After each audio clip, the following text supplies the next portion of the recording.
नमस्कार। भारत में टैक्स भरने के तरीके में एक बहुत ही बड़ा एक फंडामेंटल बदलाव आने वाला है। और अगर आपकी आमदनी सैलरी से होती है तो ये जानकारी आपके लिए बेहद जरूरी है। आज हम इसी बड़े बदलाव की तह तक जाएंगे। तो सबसे बड़ा सवाल, क्या जो हमारा जाना पहचाना फॉर्म 16 है वो अब बस एक याद बनकर रह जाएगा? जी हाँ, जवाब तो यही है। और यकीन मानिए, ये बदलाव टैक्स फाइलिंग के पूरे एक्सपीरियंस को बदलने वाला है। तो ध्यान से सुनिए, ये बदलाव प्रस्तावित है वित्त वर्ष 2026-27 से। मतलब सैलरी पर जो टीडीएस कटता है यानी टैक्स डिडक्टेड एट सोर्स, उसकी रिपोर्टिंग का तरीका पूरी तरह से बदल जाएगा। ये कोई छोटा मोटा अपडेट नहीं है, ये एक बहुत बड़ा शिफ्ट है। तो चलिए इसे थोड़ा और आसान बनाते हैं। सबसे पहले ये देखते हैं कि असल में बदल क्या रहा है और ये नई व्यवस्था हमारी जिंदगी का हिस्सा कब से बनेगी।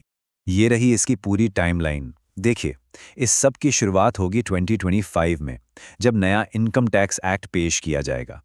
फिर 1 अप्रैल 2026 से ये नए नियम लागू करने का प्रस्ताव है। और इसका सीधा सीधा मतलब ये है कि फाइनेंशियल ईयर 2026-27 वो पहला साल होगा जब हम सब इस नए सिस्टम का इस्तेमाल कर रहे होंगे। अच्छा, तो अब हमें ये तो पता चल गया कि ये कब होगा। अब सवाल ये है कि ये काम कैसे करेगा। तो मिले इस कहानी के नए हीरो से, फॉर्म 130। चलिए देखते हैं कि आखिर ये है क्या भला।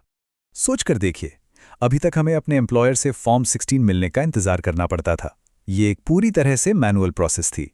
लेकिन अब हम एक नए दौर में जा रहे हैं, जहां फॉर्म 13 सिस्टम खुद ब खुद तैयार करेगा, ज्यादा डिटेल में, ज्यादा स्ट्रक्चर्ड तरीके से। तो क्या खास होगा इस नए फॉर्म 130 में?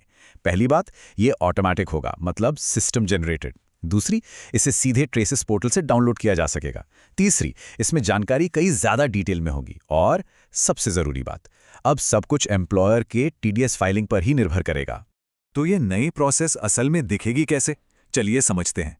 स्टेप 1, जो एम्प्लॉयर है वो हर क्वार्टर में अपना टीडीएस रिटर्न फाइल करेगा, ठीक है? स्टेप 2, फिर सिस्टम उस सारे डेटा को प्रोसेस करेगा। और स्टेप 3, ये सबसे इंपॉर्टेंट है, कोई भी एम्प्लॉय सीधे ट्रेसेस पोर्टल पर जाएगा और अपना फॉर्म 13 डाउनलोड कर लेगा। मतलब एम्प्लॉयर के पीछे पड़ने वाला जो झंझट था ना, वो अब खत्म।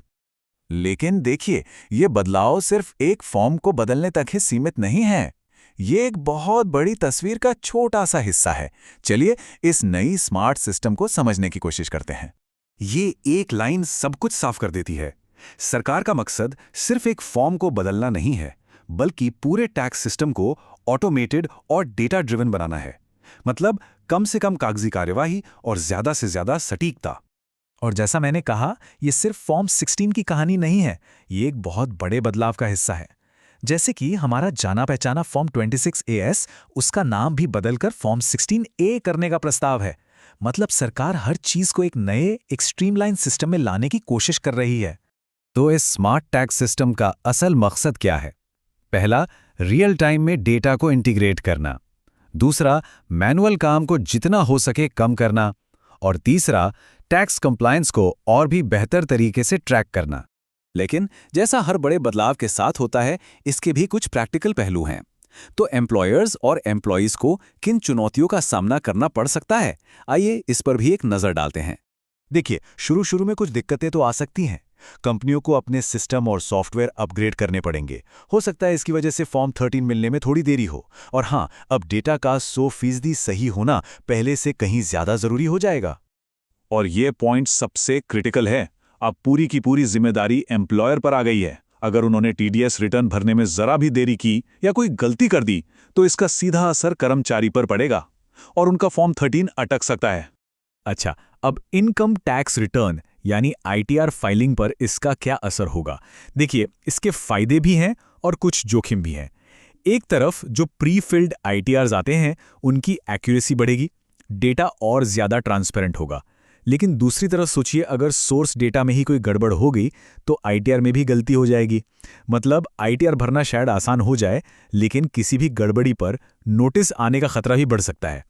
तो चलिए अब इस पूरी चर्चा का जो सार है, जो सबसे महत्वपूर्ण निष्कर्ष है, उस पर आते हैं। आखिर इस सब का मतलब क्या है हम सब के लिए? संक्षेप में कहें तो फॉर्म 16 से फॉर्म 13 का ये सफर पूरी टैक्स प्रणाली को एक मैनुअल प्रक्रिया से हटा के एक automated, data driven compliance system की तरफ ले जा रहा है। अब फोकस व्यक्ति पर नहीं, बल्कि सिस्टम और डेटा की सटीकता पर होगा।